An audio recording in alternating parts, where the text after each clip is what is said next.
Hello বন্ধুরা, সবাই কেমন আছো? নতুন ভিডিও নিয়ে আমি চলে এলাম।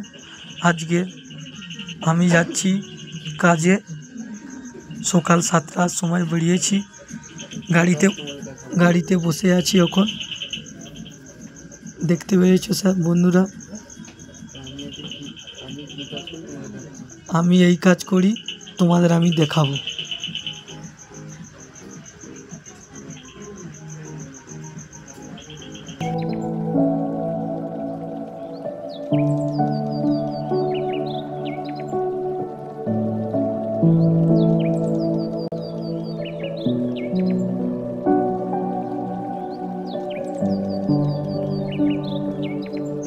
কলমে কিভাবে রিং মারতে হয় আমি রিং মারছি।